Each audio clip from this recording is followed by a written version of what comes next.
Hello, my lovelies, and welcome back to Bedtime Stories with Celosia Crane and our next episode in our Russian Folklore series, The Firebird.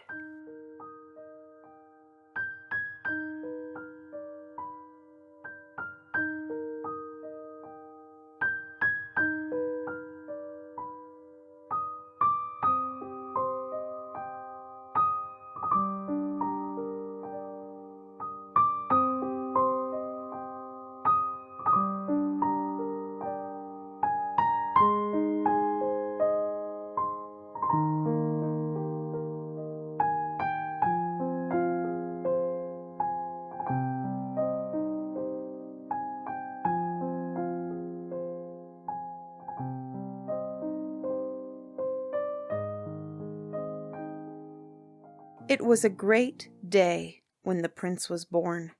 The king was delighted, and the queen nearly went mad with joy.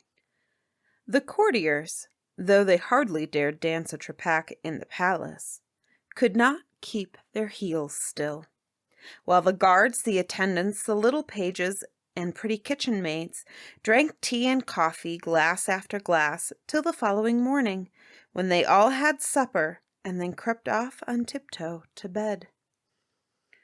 The people clapped their hands and sang and danced in the squares and streets, till those who danced the longest got sore throats, and those who sang the loudest got footsore. The whole city could not sleep for joy. The young prince was the firstborn, and would one day sit upon the throne. Was this a thing to put under the pillow? On with the dance! Another song! Drink deep to the young prince! The doctors smiled and stroked the smile down to the tips of their gray beards as they nodded to one another amiably. The child was strong and healthy and would live. And besides, they all agreed upon the point that he was a prince and had his father's nose. But alas, doctors are not everybody. After the revel, a wise man from Persia, who was staying in the city at the time, awoke from his slumbers and dressed himself, and went to see the king. Sunk in a deep sleep, he had missed the celebrations, but he had found a vision of the future, and he was now hastening to see the king about it. For as you must understand, when a wise man knows the worst, he can never keep it to himself. When he came before the king, he had scarcely the heart to tell him what would befall his firstborn. But the king bade him speak out, and he obeyed. "Sire," he said humbly, "I come not to tell thee bad news, but rather to warn thee in time, lest a vision that came to me in the night should perchance come true." The king looked a little anxious, for he had heard tales, strange but true, about this wise man from Persia and his wonderful powers. "Speak on, Ferdinand," he said. "Sire," replied the seer, "the dream that came to me was a deep sleep vision. Doubt not that it is a warning entrusted to me to lay before you. O king, this is the substance of it. 15 years came and went before my inner eyes, and the son that has been born to you from heaven grew more beautiful year by year. But at the close of the 15th year, he flew away." "Flew away?" cried the king, startled. "And what was the manner of his flight, O Ferdinand?" "Sire, in the midst of the palace gardens, Hausa, the bird of the sun, came to seek him, or to be sought by him. He mounted on the back of this bird, and then, as the twilight fell, it carried him away westward." "With what purpose, Ferdinand?" "That, sire, I can reveal to you only in words that hide my thoughts and—" "Nay, nay, tell me all. I command you." His fate stands thus. He is destined to marry the Maiden of the Dawn, and, in quest of her, he will fly westward in his 15th year, unless— Yes? Unless what, man? Unless you yourself, sire, keep watch and ward, and so prevent him. The king stared at the seer. How could he believe this thing?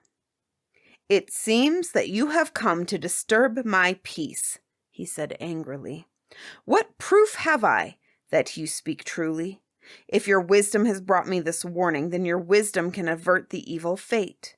You will remain in this palace until the die is cast. That is my command. Sire, replied Ferdinand humbly, my work is done, and I must return to my cave in the mountains. What? Cried the king in a rage. You defy me? I will compel you. You cannot, replied Ferdinand. Seers stand before kings, and that is true in 2 ways. We shall see. The king clapped his hands fiercely.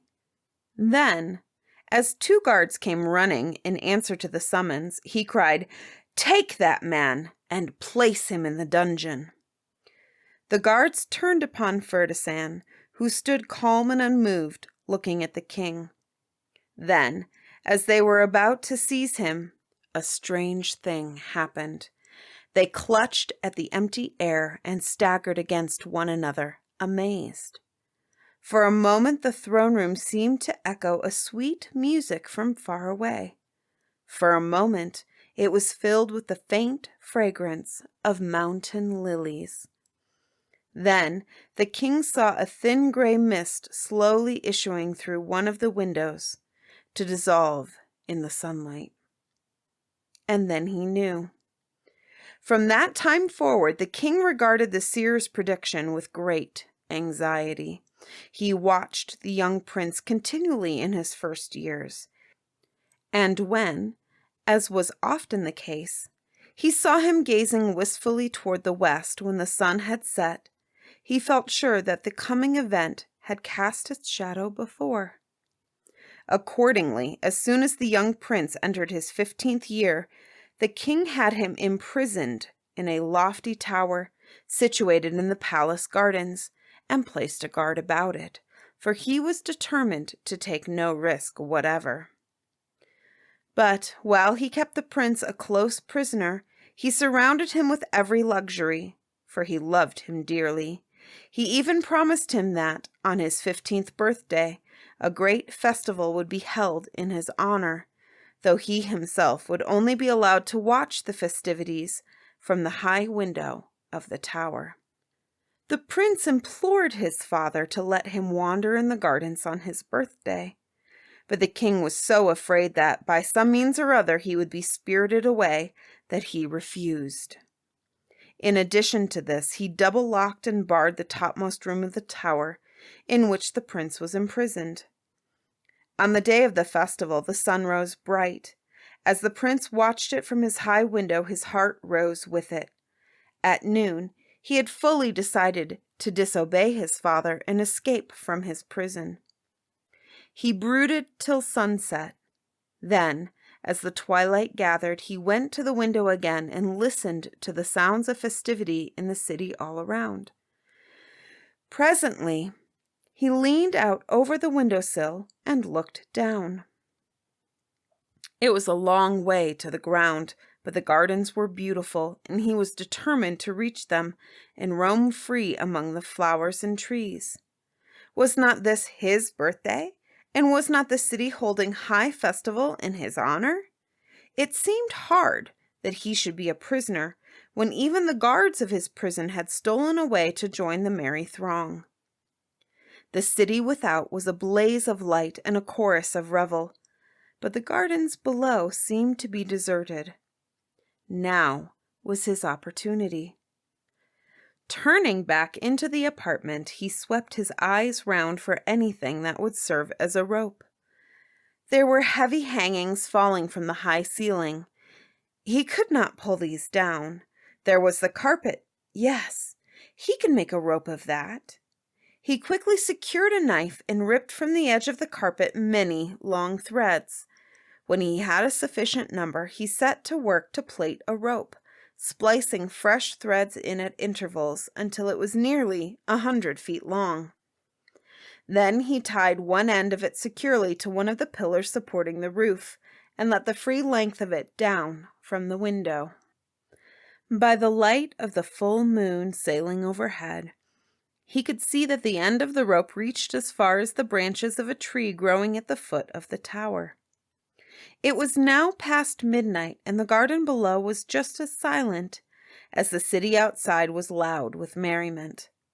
As the prince climbed over the windowsill and let himself down the rope, he took no thought as to how he might get back again. It was quite enough to get away from the lonely, stifling place of his imprisonment. At last his feet touched the topmost bough of the tree, but there was rope to spare, and he went on until at the end of it he was able to grasp a bough thick enough to bear his weight, and by this means he climbed along to the trunk, and so to the ground. There was no one about. The guards were all away merrymaking in the prince's honor. Although he was still a prisoner within the garden walls, he was enjoying his adventure and the sense of freedom to wander, even in the gardens. He took his way along pathways where the moonbeams strayed. He drank in the cool night air and paused ever and again to pluck a sweet-smelling night flower. Wandering on, he came at length to a bank at the end of the garden, beyond which he knew was a steep cliff overlooking a valley. Before his father had shut him up in the tower, he had always been forbidden to approach that end of the garden, and he had never done so. But now his curiosity led him on, and he advanced cautiously along an avenue of overarching trees. But it soon grew so dense and dark that he was about to turn back, when suddenly he espied a misty light beginning to grow brighter and brighter at the end of the avenue. Eager to find out where this light came from, and seeing his way more clearly now, he hastened on, and soon arrived at the mouth of a large cave, which, inside, was as bright as day. He ventured farther forward and peered round a buttress of rock, and there, in the center of the cave, a strange sight met his eyes. A gigantic bird was standing there, getting ready to fly through the farther opening overlooking the valley. It was stretching its neck and flapping its wings, and from every feather of these flashed rays and sparkles of light, illuminating the whole place. In the center of the cavern floor was a crystal pool, into which, from a ledge high up on the wall, fell a broad cascade, almost like a flowing veil. And the strong light shed by the giant bird shone through this on to the rock behind it. And there the prince saw the most beautiful thing he had ever set eyes on. A picture of a beautiful princess, and as he looked, her eyes met his. Immediately the young prince was filled with a great longing to find the original of this portrait, but it seemed that his only way of doing so was through the help of the great bird, which was now attracting his attention by strange signs. First it looked at him with a kindly eye, then it craned its neck toward the farther opening of the cave, and flapping its wings as if about to fly, ran a step or two and then stopped and looked back at him. After doing this 2 or 3 times, it crouched down and turned its head sideways, looking straight at him, as much as to say, "Don't you want to ride in the air?" The prince saw the bird's meaning, but to signify that he wanted to find the princess, he pointed to the picture.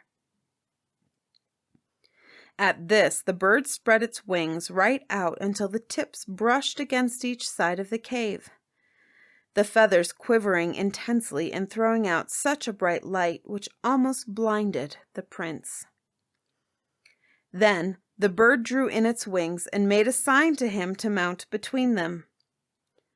At this, the prince, feeling sure that the giant bird meant to take him to the princess, climbed up and seated himself between the great wings. In another moment the bird had launched itself from the farther opening of the cave, and they were soon sailing high over the valley. Some revelers in the city looked up and saw what they took to be a meteor flashing across the sky. But it was really the Firebird, bearing the prince swiftly to the far-off palace of the princess. How many thousands of miles they flew between the darkest hour and dawn, the prince could not tell. Nestling warm and comfortable among the soft feathers, he heard the roar of the great creature's wings and knew they were traveling at a tremendous pace. And at last the Firebird craned its neck downwards, and as they began to descend into a slanting direction, the prince could see something sparkling on the horizon in the first rosy light of dawn. Nearer and nearer they came, and now he could distinguish the great gates and towers of what seemed to be a palace of pure crystal, surrounded by beautiful gardens. Swiftly they swooped downwards, and the Firebird alighted on the edge of a broad balcony and crouched down for the prince to dismount. The journey had not been in vain. There, on a mossy bank among the beautiful flowers in the garden, he found the princess asleep. And as he looked down at her, he saw that her face was the face he had seen in the portrait. He tried to wake her, but her sleep was sound. She did not stir. He breathed on her eyelids and whispered in her ear, but still she slept on. Seeing this, the bird grew restless, and craning its neck forward, seized the prince with its beak and placed him again between its wings. Then it sprang upwards and soared swiftly into the sky. Soon they were back in the cave, and the prince, dreading to return to the prison tower, spent the hours of daylight in his warm nest between the Firebird's wings. The following night, as the hours were drawing on toward dawn, the bird set forth again. But again the prince was unable to wake the sleeping princess, so they returned once more. But on the third night, when they reached the princess, the light of dawn was in the sky, and as it grew every moment rosier and rosier, the princess awoke of her own accord, to find the young prince sitting among the flowers by her side. She had only just time to see the Firebird pluck a feather from its wings with its beak, and let it fall at her feet before it soared away. She picked up the feather and placed it in her bosom. Then she looked at the prince. There is love, and there is love, but such love as sprang up at the same moment in two hearts can never be described. It was as if she had been dreaming about him all her life, and now she had awakened to find him. It was as if his journey had been to paradise. She raised her arms to him, and he enfolded her and kissed her. Then they wandered among the flowers and trees, and all the birds understood, so they sang so divinely. Toward evening, as the shadows began to fall, the princess's sister, who was a wicked sorceress, came into the garden and stood behind a tree watching the lovers. "I'll soon put an end to this," she said, clenching her hands in jealous rage. She went away and performed spells, and by her wicked arts she summoned the image of the prince before her, so that his life went out of his body, and he remained in the princess's arms like one dead. Terrified and distracted with grief, the princess carried the lifeless body of her lover into the palace and laid it on a couch in her own apartment. There, exhausted with the effort, she fell upon it weeping bitterly. She called his name, but he did not answer. His ears were deaf, his eyes were closed, his pale lips did not respond to her kisses. But the prince was not dead. He was bewitched. The sorceress, by means of his image, had torn his heart from his breast, and had taken it far away. Yet all the time that heart was still beating with life and with love for the princess. Forlorn and sorrowful, the princess sat by the couch, when suddenly she started up with clenched hands. I know, she cried. Then she bent down and kissed the prince's lips. She felt them tremble against hers, and though she could not call him back, she knew that he was not dead. Oh, my wicked sister, this is your work. You have bewitched my love. Never again. This is the end. She ran everywhere in and about the palace in search of her sister, her hands clenched, her eyes blazing, her teeth set. But she could not find her. At last a page, terrified to death at her aspect, confessed that her sister had fled from the palace alone, mounted on the fleetest steed of the stables. The princess at once resolved to follow her and force her to restore the prince to life and health. But at the very outset, there was a terrible difficulty to be surmounted. The princess herself had never been beyond the walls that encircled the vast grounds of the palace. She knew that there were 12 gates, and that only one of these was left unlocked from sunset till sunrise, and that none could tell which one it might be. Now the law of the palace permitted her to try one gate each night, and one gate only. She sat down and thought, and then decided to try the same gate each night until it happened to be the right one. For 12 nights she tried, but each time she found the gate locked and barred. Then she suddenly remembered that, when the Firebird had brought the prince to her, it had plucked a bright feather from its wing and let it fall at her feet. She had preserved it in a golden casket.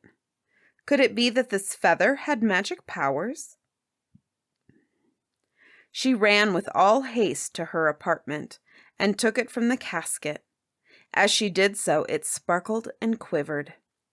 As she held it up, she was more than ever convinced that it held magical powers. She looked at the feather, and she thought of the Firebird itself, and wished that it could only come and advise her what to do. Scarcely had she conceived the wish, when a faint sound from far away struck upon her ears. As she listened, it grew louder and louder, and nearer, until at last she knew it was the roar of the Firebird's wings. She ran out onto the balcony, and there she saw it, like a meteor in the sky, every moment growing bigger. At last, with a glad, shrill cry, it swooped down, and its giant wings fluttered and vibrated a moment before it alighted on the edge of the balcony, its fiery golden light sparkling on the crystal pillars and shimmering in the air all around. The princess held up the feather, and the Firebird bowed its head slowly 3 times. Then it suddenly turned around as if to fly away, but looked back at her and raised its wings, and fluffed out the soft glistening feathers in the hollow of its back. Arching its head round, it began to act as if it were preparing a nest for her between its wings, and the princess saw plainly that it was only waiting for her to seat herself there before flying away. The bird knew what she wanted. She was sure of that. So she mounted between the wings and nestled down on a soft feather bed of dazzling golden light, warm and comfortable. Then, with a long, jubilant cry, the bird rose in the air and, craning its neck westward, flashed through space at a terrific rate.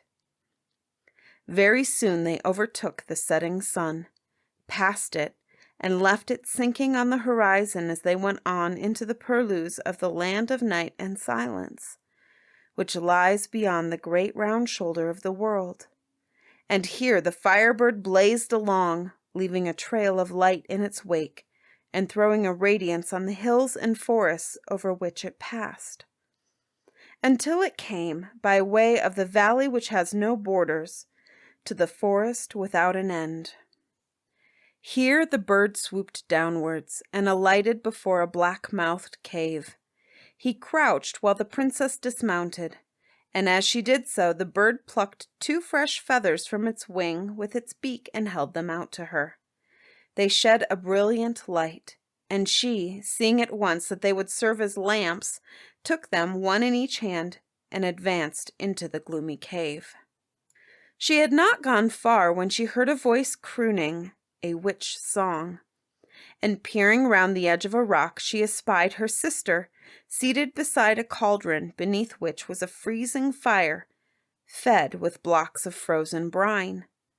From the witch's song her sister was singing, the princess learned that her lover's heart was in the cauldron. She listened while the sorceress sang, "Seethe, seethe, heart of her lover, beating in tune with mine. Never the 2 their love can recover, never their arms entwine. Freeze, freeze, heart in this cauldron, seared by the frozen brine." With a scream, the princess rushed forward, and before her wicked sister could prevent her, she had upset the cauldron with a crash. Some of the icy fire of brine splashed up in the face of the sorceress, and with a loud grating shriek, she fell to the ground senseless, dead. The princess snatched up her lover's heart, and placing it in her bosom against her own, where she could feel it still beating. Then, without waiting another moment, she ran back to the Firebird and sprang upon its back with a cry of joy, patting its neck and stroking its feathers. Up in the sky they soared again, and away over the world toward the palace in the home of the dawn. And as they neared their destination, the princess suddenly missed something. Quickly she felt in her bosom to see if the heart of her lover was safe. But lo, it was gone. It seemed to have grown warm and melted right away. Distressed at this, she urged the Firebird to still greater speed, until his track through the sky was like that of a shooting star. At length they swooped down and alighted on the balcony of the palace. The roaring of the Firebird's wings was stilled, but the hum of its feathers continued, a throbbing pulsation of musical sound. As the princess alighted, the prince himself came running to her. Then, with a mingled cry of delight, the lovers leapt to greet each other, and when they were enfolded in each other's arm, the Firebird discreetly turned his head away and preened his tail feathers. The princess did not trouble about her lover's heart, which she had taken from the sorceress and missed on the way. She now felt it beating against her own, and knew that it was in its right place. The prince was free from the wicked spell at last. The Firebird's work was done. Without a word, he sprang into the air and was soon lost to sight. And the lovers did not hear him go, for, by some mysterious power, he hushed his wings and went secretly. For, as you must have seen, he was really a very old bird. The prince and the princess were married very soon, and during the celebrations the Firebird was seen to circle thrice every night round the palace. But he never settled. As the king and queen of the people of the dawn, they reigned for long years, and the Firebird was always their friend. On every anniversary of their wedding day, they awoke to the sound of his roaring wings. He always brought a present, and do you know what it was? Just a single feather of his shining wing, so that they might attain whatever joy they wished for. And that is the end of this version of The Firebird. As you will find in many folklores, the Firebird crops up again and again, much like another character we are going to explore this month. Actually, two characters, Baba Yaga and Koshchei the Deathless.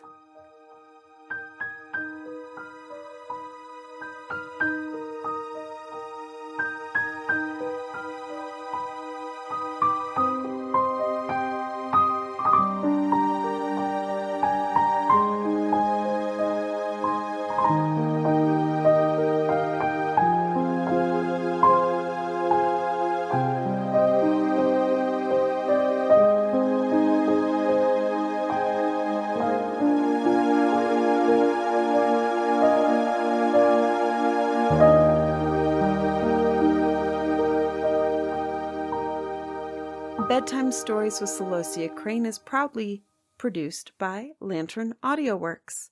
If you enjoy this podcast, please consider becoming a patron for only $3 a month. You get early access to all podcast episodes and other projects that NJ Sullivan and I put out, along with fabulous behind-the-scenes videos and information. You can become a patron by going to patreon.com/Lantern Audio Works. That's patreon.com/Lantern Audio Works.